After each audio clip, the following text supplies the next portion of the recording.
बिस्मिल्लाहिर्रहमानिर्रहीम, अस्सलाम वालेकुम। अपने YouTube चैनल पर आपको खुशामदीद कहते हैं। दुआ है कि आप जहां भी रहें खुशो खुरम रहें, हंसते और मुस्कुराते रहें। कल मौलवी मोहम्मद इमरान खान नियाजी साहब ने मौलवी इमरान रियाज खान साहब को इंटरव्यू दिया और इस इंटरव्यू में खान साहब ने ये कहा कि वो जी अल्लाह जिसे चाहता है इज्जत देता है और जिसे चाहता है जिल्लत देता है। बिल्कुल ठीक जनाब, बिल्कुल ऐसे ही खान साहब। तो मैं जब वज़ीर-ए-आज़म हाउस से एक डायरी लेकर निकला था तो मुझे इतनी इज्जत मिली कि मेरे वेमो गुमान में भी नहीं था। और जनरल बाजवा का आप देखें क्या हाल हुआ। तो बिल्कुल जनाब खान साहब, जनरल बाजवा का जो हाल हुआ वो आपके पाले हुए पालतुओं ने किया। वो जनरल बाजवा जो 10 अप्रैल 2022 तक आपके साथ खड़ा रहा। भाई हम नहीं कहते, आपके सबसे बड़े इत्तेहादी पंजाब की हुकूमत जिनको आपने दी हुई है प्लेट में रखकर, हालांकि वो डिजर्व नहीं करते, 10 MPA लेकर वो बंदा पंजाब का वजीर आला बना हुआ है और मुल्क के साथ पंजाब के वसाइल के साथ खेल रहा है। तो आपके सबसे बड़े इत्तेहादियों ने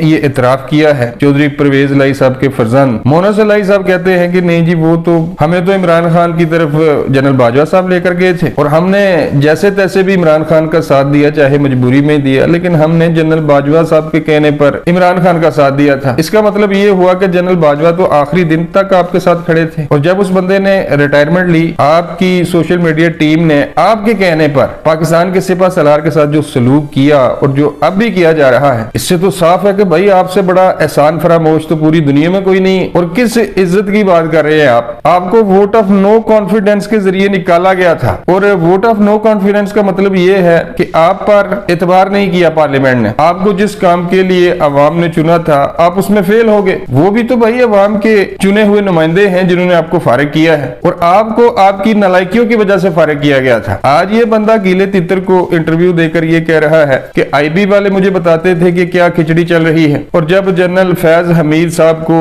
ISI के चीफ के ओहदे से हटाया गया तो मुझे मालूम हो गया था कि इनकी गेम चल पड़ी है। यानी पाकिस्तान की जो खुफिया एजेंसियां हैं, इनके जो सरबराहान हैं वो इमरान खान साहब के हाथों में खेलते रहे। वो भाई फौज की फ्रंट लाइन होती हैं एजेंसियां, जिनका ये काम नहीं था कि भाई सियासत में मुदाखलत करना या इमरान खान साहब को ये बताना आकर के नहीं जी नवाज शरीफ और जरदारी ये कर रहे हैं। यानी कि ये बंदा खुद इतराफ कर रहा है कि खुफिया एजेंसियों ने मेरे कहने पर जो अपोजिशन थी उस वक्त की उसको रोक कर रखा हुआ था, या खान साहब के कहने पर अपोजिशन की ईंट से ईंट बचाते रहे ये लोग। कल मौजूदा army chief general Asim Munir साहब ने लाइन ऑफ कंट्रोल का दौरा किया और ये दौरा ऐसे वक्त में किया गया कि जब आज से चंद दिन पहले जब आर्मी चीफ की तकरीरी हो रही थी, ठीक उसी दिन इंडियन आर्मी के एक बड़े अफीसर ने ये बयान दिया था कि हुकूमत जब भी हमें ऑर्डर करेगी हम आजाद कश्मीर को पाकिस्तान से छीन लेंगे। तो तब तो पाकिस्तान में कमान की तब्दीली का अमल चल रहा था। गुज़श्ता रोज आर्मी चीफ ने LOC का दौरा किया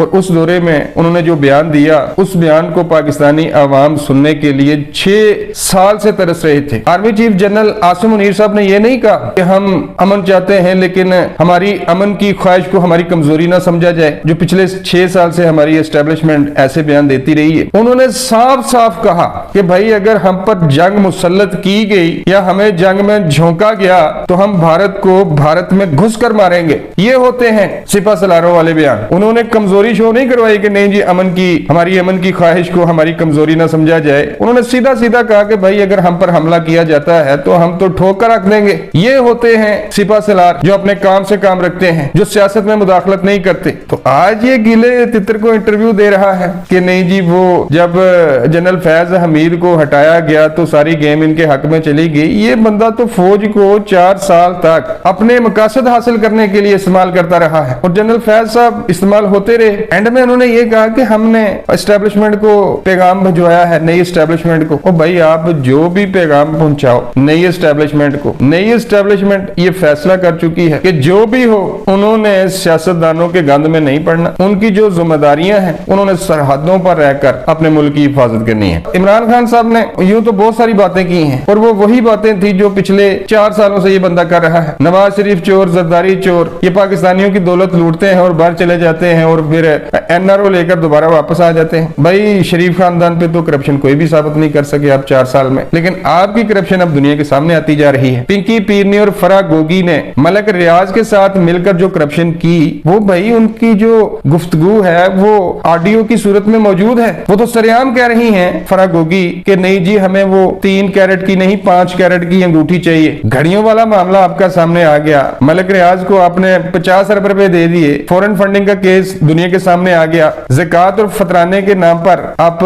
बैरून ममालिक में बसने वाले पाकिस्तानियों से पैसा हथियाते रहे और फिर उस पैसे का इस्तेमाल करते रहे आप अपने मुखालिफिन के खिलाफ। 4 साल तक 2 खवातीन को आपने खुली छुट्टी दी हुई थी, उन्होंने पंजाब के वसाइल को दोनों हाथों से लूटा और जब फराग गोगी की करप्शन सामने आई तो आपने उसे मुल्क से बाहर भगा दिया। आपकी चोरियां तो सामने आ चुकी हैं और जो आपकी हिफाजत करते थे पिछले 4 सालों से, जो आपकी ढाल बने रहे जनरल कमर जावेद बाजवा साहब और जनरल फैज हमीद साहब, अब वो खासब चले गए हैं। अब आप जो भी कहते रहे, लेकिन पाकिस्तानी अवाम इतने कम ज़र्फ नहीं है कि वो पाकिस्तानी फौज के जो सिपह सलार रहे हैं उनके जाने के बाद उनको गालियां देना शुरू कर दे। आज अगर जनरल बाजवा पर किसी पार्टी को तनकीद करनी चाहिए तो वो मुस्लिम लीग नून है, लेकिन मुस्लिम लीग नून ने ऐसा नहीं किया कि चलो जी जो हो गया वो हो गया, पुरानी बातों को बोलते हैं और एक नई राह लेते हैं। और दूसरी तरफ आप जिस इंसान ने 3.5 पौने 4 साल तक आपका साथ दिया, आखिरी दिन तक, आपसे बड़ा एहसान फरामोश तो मैंने अपनी पूरी लाइफ में नहीं देखा। आप सोशल मीडिया पर उस बंदे के खिलाफ ट्रेंड चला रहे हो और उसको ये कह रहे हो कि वो गद्दार है। जो मर्जी कहते रहो भाई, जैसे जैसे वक्त गुजर रहा है आपकी चोरियां, आपकी करप्शन आवाम के सामने आती जा रही है। अब तक के लिए बस इतना ही, मिलता हूँ किसी नए वीडियो में। अल्लाह निगहबान।